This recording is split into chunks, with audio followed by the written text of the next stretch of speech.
Have you heard the strange tales of the Whistler?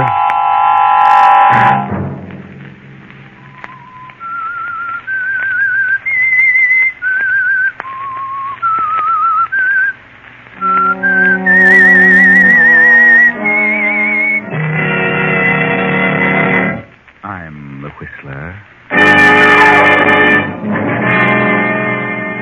I know who you are. I know all about you and what you've done. You're trying to run away, but I'm going with you. Saturday night, and CBS presents The Whistler.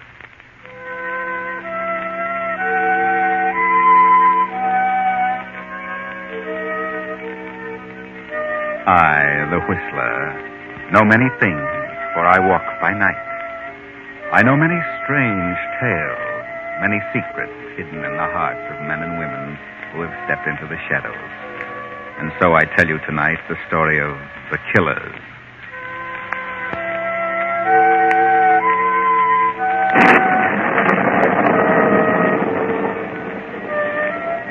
The rain beats down in torrents, and during the brief flashes of lightning, a certain stone building stands out in the darkness of the night, the courthouse of a county in a southwestern state. A murder trial has come to a conclusion, a sensational trial in which the young killer has been tried and convicted of the brutal slaying of 5 people, his employer, Farmer Atkins, and Atkins' entire family. The defense, appointed by the state, contended that the slayer was insane. Now the killer stands before the judge.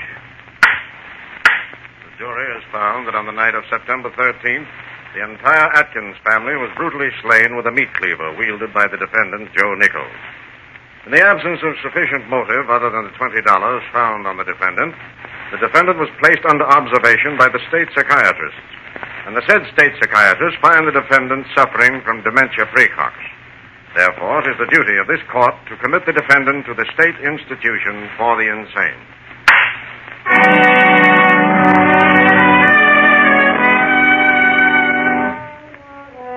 And so, Joe Nichols was taken to the state asylum, there to be placed under observation and treatment. Now let us travel south in the same state to a certain farm, a farm belonging to the widow Agatha Mayberry.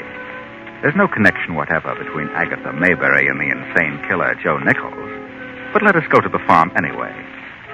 Agatha's husband died 3 years ago and left her with a rather large farm. At first she managed things very well, but then came the war, and hands became scarcer and scarcer. Then Agatha's sister Ellen came to live with her, and Ellen's daughter, a lazy girl named Della.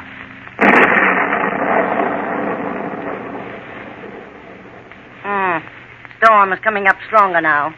Did you get those calves in like I told you, Della? What did you say, Aunt Agatha? Get your nose out of that magazine and you could hear me. Aunt Agatha wanted to know if you looked after the calves, darling. No, I forgot. You'll have to excuse Della. She just can't get used to this sort of life in so short a time. You've both been here almost a year. Give her time, Agatha. Give her time. I'll give her time. Get out there, Della, and see if those calves are under shelter. But I might catch my death of cold in this storm. Those calves are worth more than you are. Go on.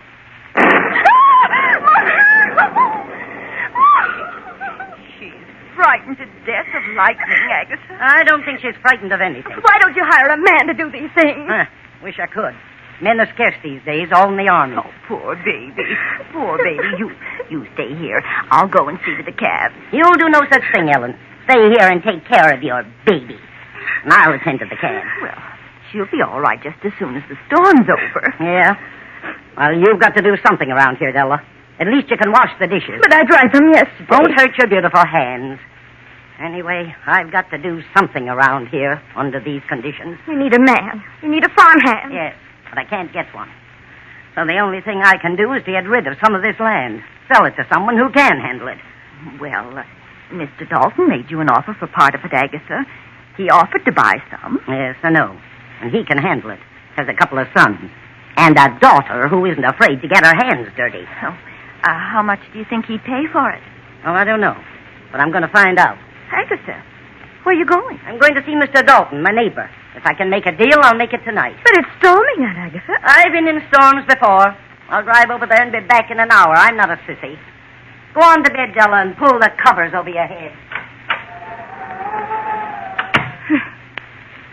And Agatha's selfish. She's mean. All she thinks about is this farm and work. I don't know anything about a farm. I can't learn. I won't. Well, you don't belong on a farm, Della. Doesn't suit you. I won't hurt animals. I won't milk cows. Oh, there, darling, don't cry. Mother understands. No one understands me. I won't be a slave. And Agatha's trying to make a slave of me. There are people for such work. There are men for such things. But men are scared, darling. Men are scared. Then we'll leave. We won't put up with this. Well, how can we leave, baby? We have no money. No. Well, I won't take care of animals. I'm going to be a model. I should be in New York or in Hollywood. Now, darling, don't let yourself get excited. She's mean and selfish, and I hate her. Please, Della, darling, calm yourself. Who does she think she is, ordering me around like a slave? I won't stand for it. Miserly old fool. I hate her. You don't mean a word you say, darling. You're just upset now. Please try and relax. Please. No, baby.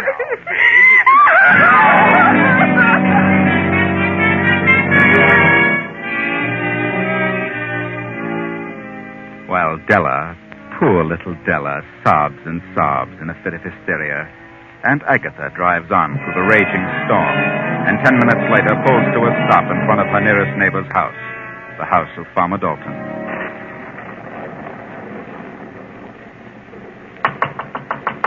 Anybody home? Dalton. Well, land of mercy, Agatha Mayberry.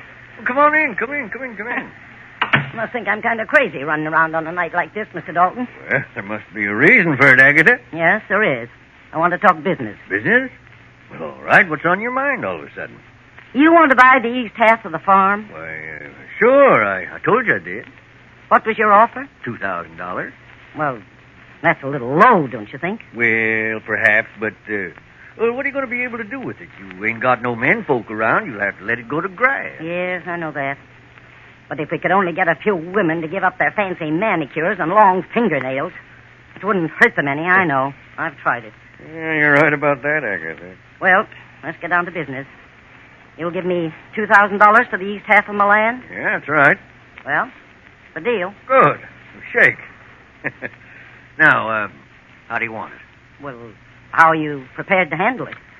Well, I'll tell you, I collected $1,000 cash from Henry Jacobs late this afternoon. It was too late to put in the bank, so I'll just give you that cash and a note for 12 months on the balance. All right, fair enough. Make out the note. All right. I, John Dalton, in consideration, the sum of $1,000. There you are, Agatha. I see. Well, shouldn't we have a witness to this transaction? If you want it that way, sure. Oh, I'm sorry. I just wanted to thank you, Mr. Dalton. That was a swell supper. Oh, come in here a minute. I want you to do something. Sure, anything you say, Mr. Dalton. What can I do? Joe, this is Mrs. Agatha Mayberry, my neighbor of the West. She just sold me the east half of her land. I'm paying her half cash and the other half on a 12-month note. Like you to witness that note, you would, Joe. Is that necessary? Oh, I don't know, but that's the way Agatha wants it. Very well, I'll witness it. There you are. Yeah, thanks, Joe. And who is this man?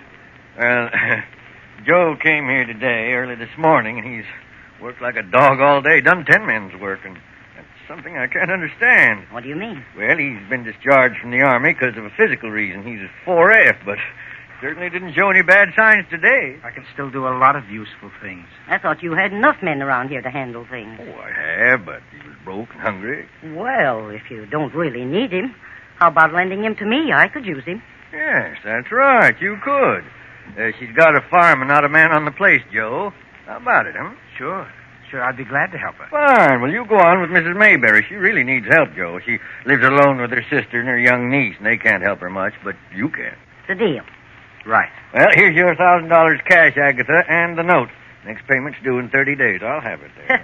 I'm not worried about you, John. See you later. Well, now, you better keep an eye on me. I'm a strange sort of critter. I forget sometimes, you know. Well, come along, young man. It's getting late and the storm's getting worse. Yes, I know. Are you alone? Yes. Good night, Mr. Dalton. And thanks for everything. Now, Joe.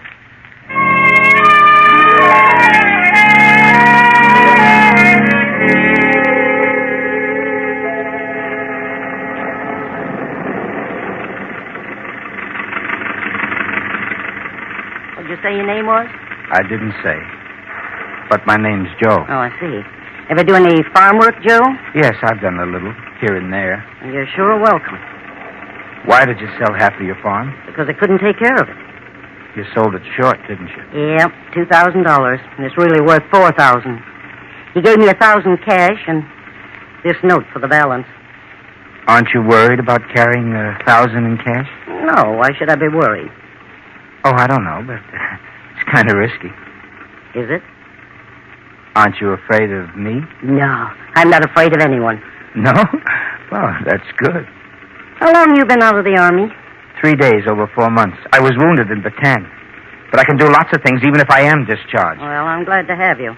Glad to have anyone who can do anything. It's a dark road, isn't it? Yep, no one could drive on it if they didn't know it.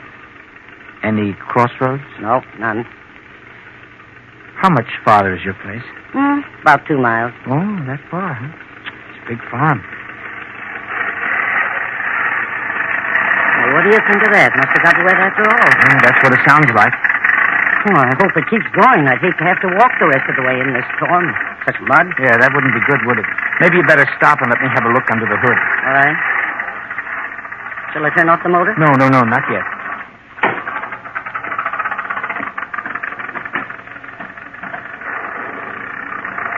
Oh, your fan isn't working. The belt's slipping and your motor's too hot. Well, can you fix it? Yeah. Yeah, I can fix it. Have you got a wrench? Yes, in that door pocket. Oh, yes. Here we are. This'll do it. Turn it off. Well, what are you staring at? Oh, I was just thinking what a brave woman you are to be riding around alone on a night like this with $1,000 in cash.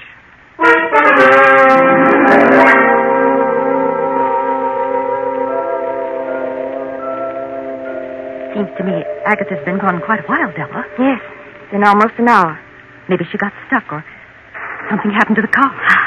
Serve her right if it did. I don't care if she never comes back. Della, what are you saying? You don't mean that. Well, maybe not. But I was just thinking. So were you, but you won't admit it. Admit what? If she didn't come back, why, then we could leave here. We could go to New York or Hollywood and I could follow my career. How? Well, we could sell the farm and everything. Have plenty of money to live on till I got started. We sell the farm? Don't be so dumb, Mother. Wouldn't you inherit all her property? Don't talk like that, Della. It frightens me. I can imagine how frightened you are. You're not afraid something has happened to her. You're afraid something won't. Be still. All right. Getting worse. Yes. That'll make the road slicker, muddier. Be hard to keep from skidding. Della, don't open it. Who's there? It's all right. Open the door. Good news, maybe, Mother. What is it? Oh, gee, it's mighty wet out here. Are you Mrs. Mayberry's niece? Yes? What happened? Well, she had a little trouble and... Where is she? Is she all right? I'm her sister. No, don't close the door. She'll be along in a moment. Is she... How did it happen? Well, the fan belt slipped and the motor got hot, and then when she started down that steep hill, the car started to slide, and she went into a tree at the bottom. I see. Where is she now? Well, I got in the garage all right. Not hurt much. Front axle bent a little. Agatha! What? She's all right. Yeah, well, I certainly had the time with that car. Well, what do you mean, all right? Of course I'm all right. But we thought... Make some tea, Ellen. I'm frozen stiff. Who's this man? Oh, this is Joe. Joe, this is my niece Della, and this is her mother, my sister Ellen. We've met. We're going to have a man around here. Joe's the new hand. Maybe we'll get something done around here for a change. Did you make the deal with Mr. Dalton? Sure. And he paid me $1,000 down, in cash. Balance monthly. Joe here was witness to the deal. Witness? Yes, I happened to be at the Dalton's place. I worked there today. Your aunt said she needed a hand, so here I am. You're going to stay here? Of course. Well, how nice. Your aunt's a very brave woman to take a chance riding with a stranger and $1,000 cash around her neck. Oh, I'm not afraid. I'm a pretty good judge of people. Well, since you aren't going to make that tea, Ellen, I'll do it myself. Sit down, Ellen, before you fall down. Turn on the radio, Della. I want to hear the news in a little bit.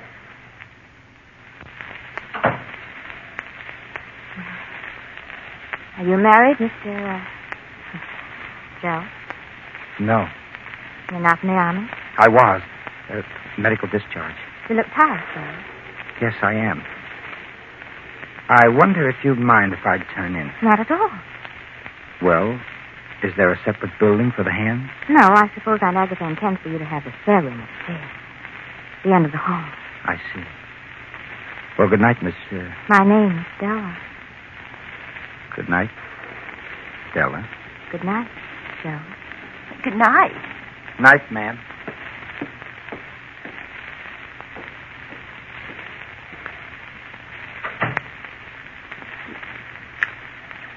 He's a bit odd, isn't he? I like him. He's not bad looking either.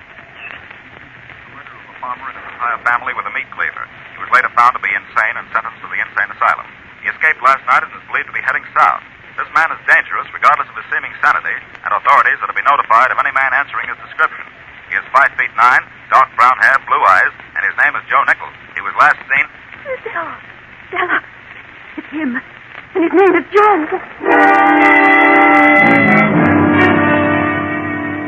Yes, Della. His name is Joe. Upstairs in that spare room is Joe, a mad killer. That frightens you, doesn't it? You and your mother and your aunt, 3 women alone in a house with a madman. And the man knows about the $1,000. What are you going to do, Della? What are we going to do, Della? What'll we do? Quiet, Mother. I'll tell Agatha. Agatha should know. Come back here. Be quiet. Agatha should be warned. Maybe she'll know what to do. No, not a word to Aunt Agatha. It would only frighten her. Well, then call the police. Call somebody. We can't. The phone isn't working. It's gone dead. Gone dead? Della, what do you mean? What I said. I tried it earlier this evening. Well, when? I don't remember. You be still. Now go upstairs and go to bed. Go upstairs? What? No, Della, I can't. We've got to tell Agatha. Go to bed. But what if he should... Della, he knows about that money. I'd kill us all for sleep. There's a gun in this table drawer. I can see both your room and Aunt Agatha's from this chair by the door. I'll stay here in the dark until morning. Understand? Yes, but Go on upstairs before Agatha sees you. Go on.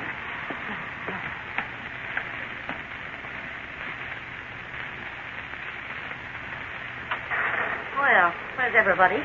Where's Joe? Said he was tired, so he went to bed. Mother just went up. After all, it is late, Aunt Agatha. Yeah, that's right, it is. You look tired, Aunt. Perhaps you'd better... What's the matter with you? What are you trembling about? Trembling? I think I've taken cold. A little chill. I'll be all right. Better take some quinine and go to bed yourself. Just that I haven't been sleeping well lately. I'll read for a little while. Then I'll be out. I missed the news. What did it say? It said that, nothing's important. Oh, I see. Well, better drink some warm milk and go to bed. Right. Good night.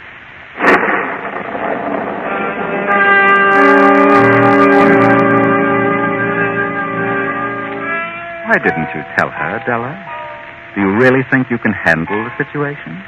You think you can cope with a madman? Your face grows more pale. Your hands tremble. Della steps to the table, studies the phone, then opens the drawer, takes the revolver, turns out the lights, and slips into the chair by the door. As the hours pass, the storm increases to a fury. It is 3 a.m. now, and Agatha sleeps soundly in her 4-poster bed. Then her door opens softly, and a tall figure steps into the room, slips to the side of Agatha's bed. A few moments pass, then a hand reaches toward Agatha's throat, removes the money bag. Agatha opens her eyes. What do you want? What is it you...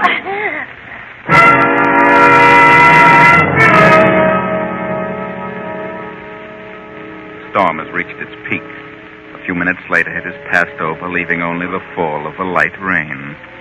Suddenly, Della stirs in the chair beside the door. A figure is slowly, stealthily coming down the stairs. Reaches the bottom and starts to cross the room toward Della. She waits breathlessly, then snaps on the light. going? Why, I was, what are you doing down here? Where were you going? Well, the storm woke me up, and I got a little hungry. I thought I'd have a look in the kitchen. You were headed the wrong way, Joe. Huh? The kitchen is over there. Oh, yeah? Yes, sure. I guess I got turned around in the dark. I don't think you were confused, Joe. What do you mean? You had no intention of spending the night here. And you weren't planning to start work in the morning. Of course I was. I know who you are, Joe. I know all about you. What? How do you know? Radio. There was a warning in the description. They said you were in the suspense. And what are you going to do? Phone the police? No. The phone is dead. Yes? I'm not afraid of you. I understand you're kind, Joe. What do you mean by that? I don't condemn you. I sympathize with you. You do? Yes. If they know I'm in the vicinity, then I've got to get out of here. You've got a little money. Haven't you, Joe? Yes? Then I'm going with you. What, you're going... What do you mean? I can't do that? Yes, you can. You've got to. Once we're across the state line, everything will be all right. State line? I don't get it. I've got to get away from here. I've got to. I'm being held here against my wishes. Held here? Yes, they think I'm crazy, unbalanced. Crazy? You don't act crazy to me. Neither do you. But they've got some reason for keeping me here, and I can't stand it any longer. I've left before, but I haven't got a cent, and they watch me like a hawk. Here are the keys to the car. I don't need a car. I can hide out better on foot. I don't want anybody with me, especially a girl. And besides, I don't intend to cross the state line. But you're taking me with you. Nothing doing. I'm getting out now while it's dark. Wait a minute. What? Shoot if I have to. Open that door and go to the garage. Now go on. Remember, you're a fugitive. And if I shoot you, they'll think nothing of it. Straight ahead to the garage.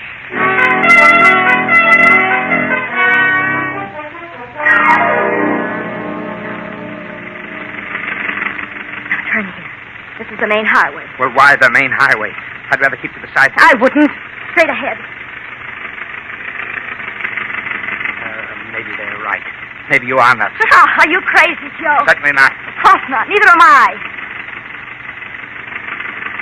Where does this highway go? To the state line. Look, I'm in a tough enough spot as it is. I'm not going to try and cross the state line with a girl at this time of the morning. I'll take care of that. I know it. Straight ahead. Oh, Sam, I could wring your neck for this. You're just the one who could do it. I've got one chance in 1,000 of getting over that line. We'll make it all right. We'll make it. And keep both hands on that wheel. I know what you're thinking. I could turn this car over, you know. But you won't. Will you? Sure. Hey, look. Red lights ahead. State line. One of the lights is swinging. They're signaling to stop. Police officers. Here. Faster, Joe, faster. Go right on through them. They'll never catch you. I said faster. Hey, stop! Stay back! We've made it. Keep going.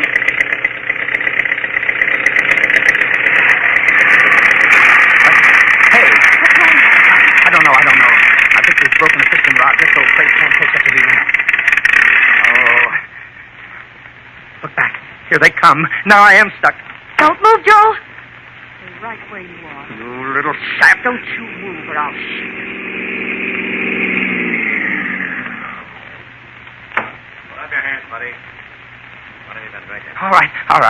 What's the idea of running over the state line like that? Didn't you see the lights? Well, you see, I Maybe he's colorblind, Tom. Thought they were green. He seems to be sober, all right. Let's see your driver's license. I haven't got one. See your draft card. I haven't got one. That is, with me. Well, you hear that, Frank? Who are you? Hey, Tom. Look, slumped down in the seat. The girl.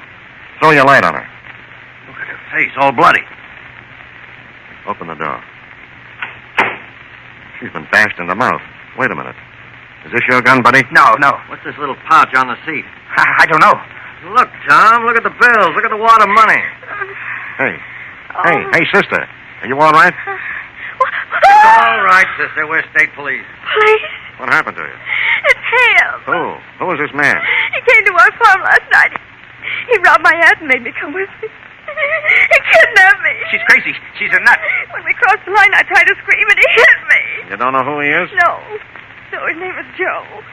I think he's the lunatic who escaped from the asylum yesterday. She's crazy, I tell you. Get out of that car, buddy. You'll come into headquarters.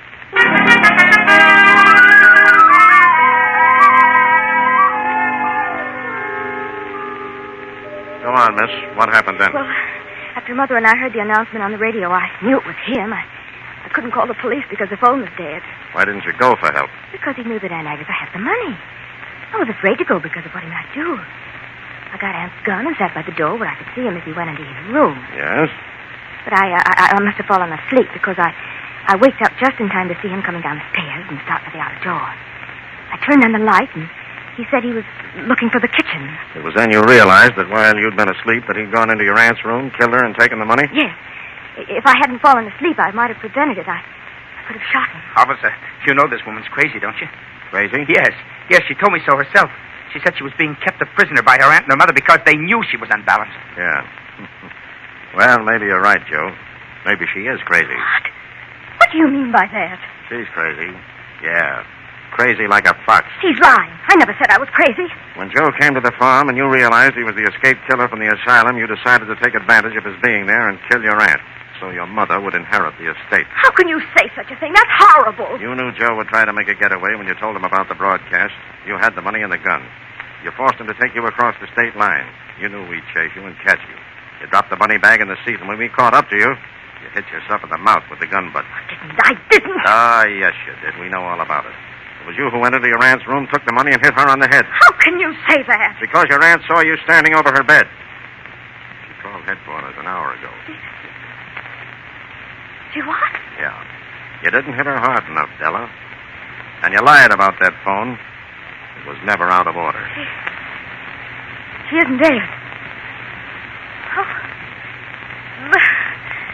But this is ridiculous. Why would I do such a thing?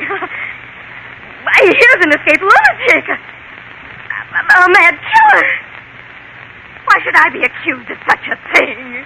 Della, Joe Nichols was captured a half hour after the broadcast. This man isn't Joe Nichols. He's Joe Davis, a deserter from Camp Higsby. But I think he's ready to go back and face the music. Oh, believe me, Lieutenant, I thought I couldn't stand it there any longer. So I ran away. But after all this, well, just take me back to camp. It'll be like paradise. Well, there you are. A strange story that might very well have ended disastrously for Joe if Della hadn't slipped up on two things: the telephone and the failure to learn if Aunt Agatha was really dead. Even though Joe has not escaped as an escaped lunatic, he might very easily have been charged with murder had it not been for the over-anxiety of the vicious-minded Della. Della wasn't crazy. She was just a selfish little fool with no thought for anyone or anything except her own individual existence. There are a lot of you like that. Think it over.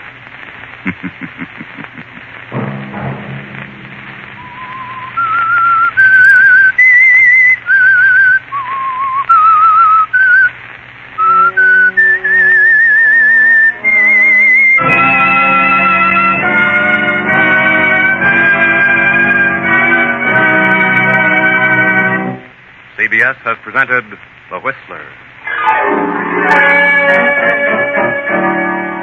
Original music for this production was composed and conducted by Wilbur Hatch.